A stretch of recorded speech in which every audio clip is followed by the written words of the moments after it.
warahmatullahi wabarakatuh. Bersama dengan saya Bidantri, dan hari ini kita bersama dengan Ibu Uswatun Hasanah. Ibu Uswatun Hasanah ini menggunakan KB IUD dan hari ini datang dengan keluhan keputihan. Ya. Tapi kita mau ngobrol-ngobrol dulu nih, selama menggunakan IUD itu bagaimana dan bagaimana proses pemasangannya, apakah menakutkan atau tidak? Karena ini di sebagian besar para wanita itu katanya menggunakan IUD itu adalah ketakutannya adalah ketika proses pasang. Bagaimana? Lepas. Tapi Ibu ini sebelumnya menggunakan KB hormon ya? Nah, boleh diceritakan? KB-nya Silakan. sebelumnya KB implan. Setelah implan terus IUD-nya IUD-nya sudah 2 kali bongkar pasang. Ini yang kedua. Ini yang kedua kalinya. Yang kedua kali. Nyaman mana antara pil KB, implan sama IUD? Sebetulnya kalau untuk nyaman IUD, Bu. Nyaman IUD. Ya. Kalau untuk pil saya rawan lupa. Rawan lupa. Kalau untuk implan, mungkin karena implan itu hormonal, jadi saya itu lebih sering haidnya itu nggak teratur. Haidnya tidak teratur. Lebih sering malah. Berapa lama menggunakan implan? Implan itu 2 tahun. Menggunakan implan itu selama 2 tahun. Pas dibuka sebelum waktunya karena pendarahan. Iya. Pendarahannya sampai berapa hari?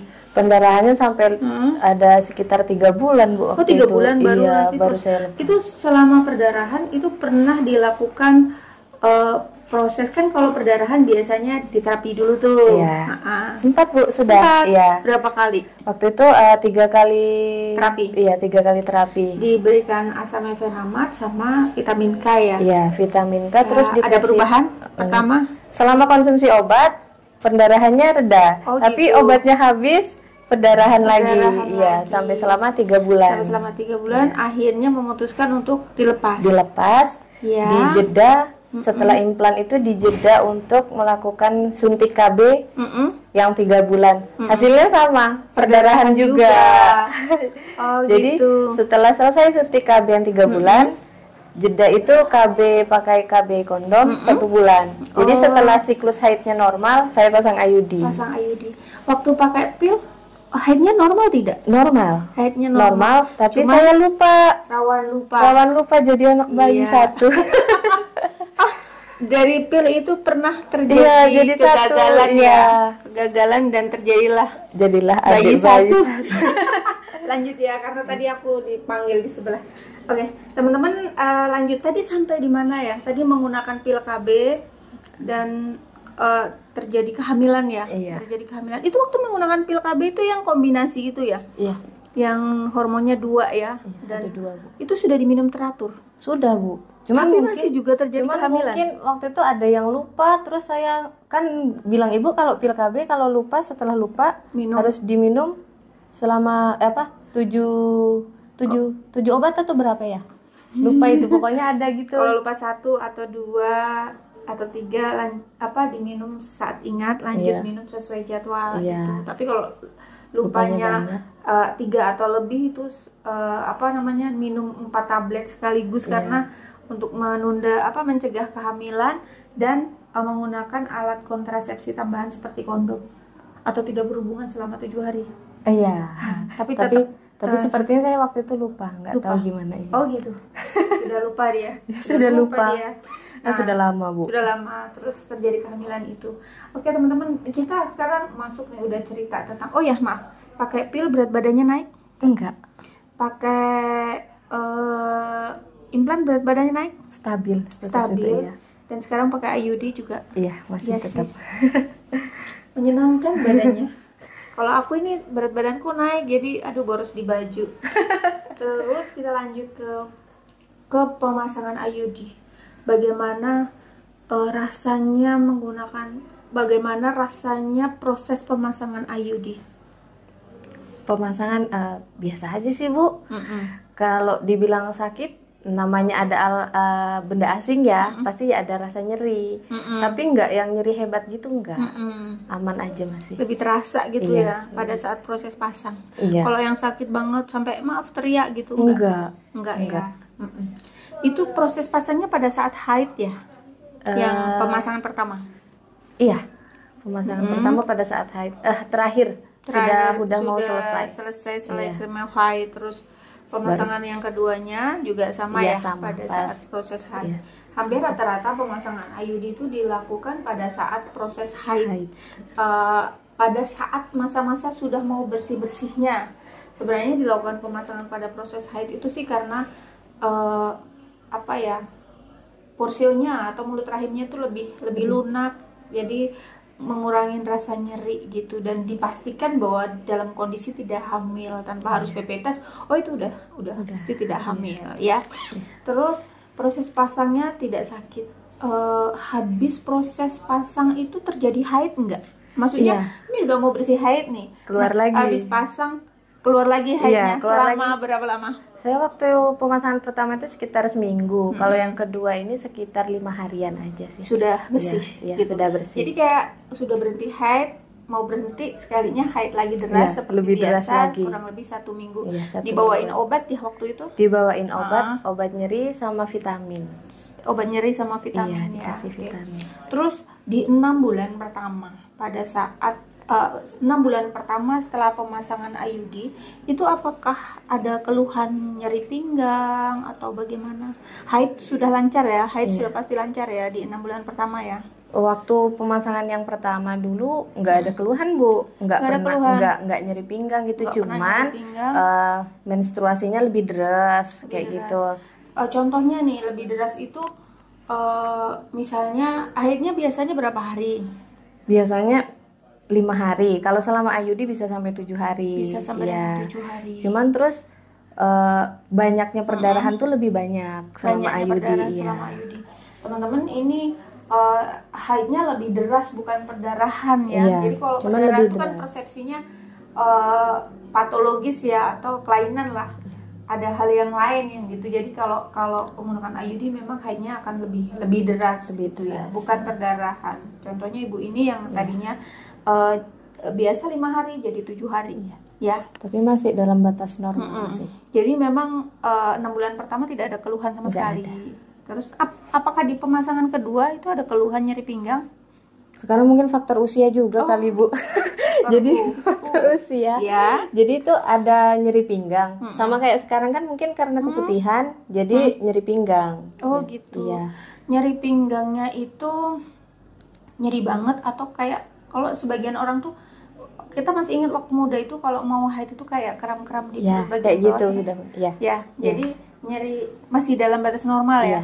Biasanya untuk yang kasus seperti ini itu biasanya bisa diberikan obat seperti paracetamol, ibuprofen, asam efenamate, natrium diklopenat, apapun obat nyeri itu bisa dikasihkan. Nah, kalau nyerinya itu nanti hilang, berarti normal. Tapi kalau nyerinya tambah nyeri-nyeri, waduh, sudah sebaiknya segera periksa. Ya, bisa jadi tidak cocok dengan IUD-nya. Terus yang di pemasangan dari pertama ke kedua itu, kalau aku tuh kan ngitung ketemunya sama dia itu, kok sudah pasang yang kedua ya? Padahal IUD itu kan ini ya, yang kita punya itu bisa 8 sampai dengan 10 tahun. Iya. Tapi kayaknya kamu rentang jaraknya sedikit banget ya. Iya, kemarin IUD yang pertama itu 3 tahun aja, Bu. 3 tahun aja lepas. Dikarenakan yang kemarin itu ada keputihan. Keputihannya itu lebih dari 1 bulan karena itu ada servitis gitu kan. Jadi dilepas. Itu juga itu. Yang menyatakan servitis di mana? Periksa di sini waktu itu setelah saya habis pap smear kan. Sebulan setelah pap smear itu ada luka di leher rahim. Jadi saya ibu bilang kan disarankan ini mau dilepas dulu atau dilanjut sampai keputihannya normal. Jadi saya waktu itu pilih untuk dilepas. Tapi waktu itu lepasnya cuman sekitar 1 bulan aja, setelah normal saya pasang lagi. Oh, 1 bulan setelah normal langsung pasang lagi. Sumpah. Dan setelah pemasangan kedua terasa sakit atau tidak? Enggak. Terus haidnya tadi berapa lama? Tetap normal, Bu. Tetap 5 normal sampai ya. 7 hari. Ya, nyeri pinggangnya setelah pemasangan kedua ya. Iya. Tapi pernah dikasih obat enggak? Enggak sih, baru ini saya yang nyeri banget itu baru ini. Baru Sebelumnya, sekarang iya. ini karena Iya, dengan plus dari- keputihan ya. iya. Keputihan terus maaf. Terus Sampai mana Oke. tadi, Bu? sampai di nyeri pinggang ya, Iya. nyeri pinggang dan ada keputihan gitu. Dan ini dari pemasangan kedua, ini berapa tahun untuk pemasangan kedua ini sampai dengan hari ini udah berapa tahun? Baru berapa bulan sih, Bu, dari pemasangan? Kemarin terakhir saya pasang itu pas bulan puasa. Jadi sekitar 3 bulan lah. Sekitar 3 bulan. baru 3 bulan ini. Iya, ya? pemasangan Oh. kedua baru 3 bulan ini. Maaf, dari pemasangan pertama ke kedua pernah USG nggak? Pernah sekali. Pernah 1 kali. Iya. Yang waktu dari pemasangan pertama itu. Iya. Yang kedua ini dari pemasangan sampai dengan sekarang belum pernah USG sama Belum. sekali. Belum. Karena ngerasa nggak ada keluhan Iya, ya. karena nggak ada keluhan. Terus waktu Ya? kita kontrol sendiri tuh masih teraba aja. Masih teraba Iya. aja. Oh ya. Teman-teman, bagi yang menggunakan IUD itu ibunya bisa melakukan pengontrolan sendiri ya. Iya. Diajarin ya, Iya, Rianti ya. diajarin. Diajarin caranya, kakinya satu naik ke Ke ada 2 cara ya dengan sambil cara jongkok. Oh iya. Biasanya saya seringnya Sambil jongkok. Oh, gitu. itu. Iya. Yang satunya dengan cara satu kaki ditaruh di atas kursi, yang satunya ngeraba gitu dan itu Diraba. akan teraba. Kalau Teraba. ibunya sambil jongkok. Sambil Maaf, jongkok. selama ini udah berapa kali ngecek IUD-nya masih ada nggak? Saya rajinnya tuh setelah saya haid, Bu. Setelah Biasanya haid, saya cek. saat Iya. dicek. Itu teraba benangnya ya? Teraba benangnya ya. Maaf, benangnya tuh kayak nusuk-nusuk nggak? Enggak. Cuman terasa aja lembut Terasa gitu iya. ya? Terasa ada yang asing di Oh dalam ya, sana. nah ini yang bagian sensitif, kita agak nanya-nanya sedikit. Maaf, pernah nggak nanya ke suami, Bang, yang sayang, terasa nggak ketika melakukan berhubungan seksual? Sering gitu? sih, Bu, saya Ah. tanya. Kalau misalnya saya ngerasa itu, misal pinggang saya agak sakit gitu kan, saya tanya, misalnya ini ada kerasa nggak sih di ujung-ujung itu ada nyeri-nyeri nggak gitu? Kata dia enggak, masih aman aja asal jangan brutal kan. Dia kalau brutal terasa. Mungkin, Bu. Oh gitu. Kalau brutal terasa. Oke. Terus ini kan menggunakan IUD udah sekitar 3 bulan dan belum pernah USG. Bidannya nyarankan enggak untuk kontrol? Iya sih, saya disarankan untuk setidaknya itu 6 bulan sekali harus USG gitu. Atau enggak pas 1 bulan setelah pemasangan lah disuruhnya Tapi USG. Tapi saya enggak USG karena USG. saya periksa, oh ada ini Oh gitu. ada, nggak masalah juga sih sebenarnya. Nah hari ini ibunya kontrol dengan keputihan. Ya keputihannya itu mungkin ibu ini hafal karena sering konsultasi ya sama saya. Keputihan itu selama tidak apa ibu ada tidak memiliki 3 ciri ya. 1 Tidak berbau, tidak berbau busuk ya, ya, tidak berbau terus terus terus tidak gatal, sama warnanya itu enggak yang aneh-aneh itu, maksudnya kayak kehijauan atau terlalu kekuningan kayak gitu. Itu berarti enggak bahaya. Berarti nggak bahaya karena dia waktu di rumah, Bu, saya sebenarnya nggak ngerasakan yang 3 ciri itu gitu. Cuman kayak mana tadi keputihannya lebih Deres Lebih sama deras, lebih nyeri, encer. iya, sama nyeri pinggang itu sama aja sih. nyeri pinggang gitu. Nah hari ini tadi hanya untuk memastikan saja sih. Tadi diperiksa apa? Air kencing atau diperiksa Di darah? darah. Di darah. Jadi itu maaf tadi itu pemeriksaannya adalah pemeriksaan HIV. ya? HIV dan sifilis. Iya tapi udah tahu ya. Ya, Aku tuh hasil. tadi maaf lupa menjelaskan untuk memastikan aja HIV dan sifilis karena sebenarnya ini adalah programnya Puskesmas bahwa pasangan usia subur yang maaf ada keputihan kita sarankan untuk melakukan pemeriksaan tersebut gitu. Nah terus hari ini setelah hasilnya keduanya adalah non reaktif, aku melakukan konseling karena kalau diobatin kayaknya belum perlu. Iya. Kalau belum perlu karena tadi 3 ciri tadi tidak ada ya, jadi lebih kepada personal hygiene. Agak nanya-nanya sedikit, maaf, pernah nggak nanya ke suami, bang yang sayang, terasa nggak ketika melakukan berhubungan seksual? Sering gitu? sih, Bu, saya tanya. Kalau misalnya saya ngerasa itu, misal pinggang saya agak sakit gitu kan, saya tanya, misalnya ini ada kerasa nggak sih di ujung-ujung itu ada nyeri-nyeri nggak gitu? Kata dia enggak, masih aman aja asal jangan brutal kan. Dia kalau brutal terasa. Mungkin Bu. Oh gitu. Kalau brutal terasa. Oke. Terus ini kan menggunakan IUD udah sekitar 3 bulan dan belum pernah USG. Bidannya nyarankan enggak untuk kontrol? Iya sih, saya disarankan untuk setidaknya itu 6 bulan sekali harus USG gitu. Atau enggak pas 1 bulan setelah pemasangan lah disuruhnya USG. Tapi saya enggak USG karena saya periksa ada ini gitu. Ada. Enggak masalah juga sih sebenarnya. Nah, hari ini ibunya kontrol dengan keputihan. Ya, keputihannya itu mungkin ibu ini hafal karena sering konsultasi ya sama saya. Keputihan itu selama tidak tidak memiliki 3 ciri ya. 1, tidak berbau, tidak berbau busuk ya, tidak berbau terus tidak gatal, sama warnanya itu enggak yang aneh-aneh, itu maksudnya kayak kehijauan atau terlalu kekuningan kayak gitu. Itu berarti enggak bahaya. Berarti enggak bahaya. Karena dia waktu di rumah, Bu, saya sebenarnya enggak merasakan yang 3 ciri itu gitu. Cuman kayak mana tadi keputihannya lebih deres, sama lebih nyeri, encer. iya, sama nyeri pinggang itu sama aja sih. nyeri pinggang gitu. Nah, hari ini tadi hanya untuk memastikan saja sih. Tadi diperiksa apa? Air kencing atau diperiksa darah? Di darah. Jadi itu maaf tadi itu pemeriksaannya adalah pemeriksaan HIV. HIV dan sifilis. Iya, tapi udah tahu ya. Aku tuh hasil. tadi maaf lupa jelaskan untuk memastikan aja HIV dan sifilis, karena sebenarnya ini adalah programnya Puskesmas bahwa pasangan usia subur yang ada keputihan kita sarankan untuk melakukan pemeriksaan tersebut gitu. Nah, terus hari ini setelah hasilnya keduanya adalah non reaktif, aku melakukan konseling karena kalau diobatin kayaknya belum perlu. Iya. Kalau belum perlu karena tadi 3 ciri tadi tidak ada ya, jadi lebih kepada personal hygiene. Sumbernya bisa dari faktor dari air. Ya. Berarti nanti untuk yang di pembersihan yang terakhir bisa dibilas dengan air yang bersih. Lebih bersih. Bisa boleh air galon, boleh air yang udah diendapkan, tapi situasional ya. Kadang-kadang itu kalau memang air lagi nggak ada, ya udah terpaksa itu. Nah, bisa juga karena faktor alergi. Ya, nanti diperhatikan makanannya apa yang membuat keputihannya lebih banyak gitu. Nah, karena ini plus dengan nyeri pinggang, jadi aku kasih paracetamol. Mau dikasih obat atau kalau ya udah biar aja gitu? Gak apa-apa sih dikasih obat dulu. Nanti kalau misalnya pas lagi nyeri banget baru diminum. Ini karena nyerinya masih nyeri biasa-biasa aja gitu ya. Personal hygiene itu teman-teman terdiri dari sumber air yang kita gunakan. Terus caranya itu kalau cebok ya udah bersihkan dulu vaginanya, baru membersihkan bagian pembuangan gitu ya. Terus kalau sebenarnya di Misfi itu kita nggak sarankan ya menggunakan sabun. Nggak boleh pakai sabun. Nggak boleh pakai sabun kecuali ada indikasi tadi yang gatal dan 3 ciri tadi boleh menggunakan untuk terapi. Nah, terus harus dikeringkan, entah menggunakan tisu atau handuk yang bersih, dikeringkan sebelum menggunakan celana dalam.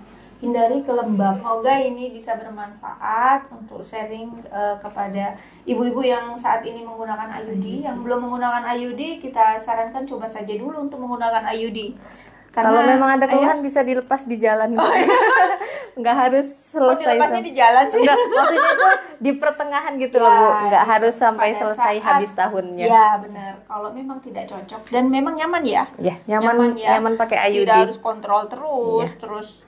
Sebenarnya ada nggak rasanya itu kayak nggak KB gitu? Ada, Bu. Iya, ada. Kalau kita udah pernah ngalamin suntik pil itu rasanya nggak KB. Kalau yang itu ada keluhan-keluhan, ini benar-benar nyaman di badan, di badan cocok. Tuh ya? Enak lah. Di badan enak, tidak mempengaruhi emosional juga.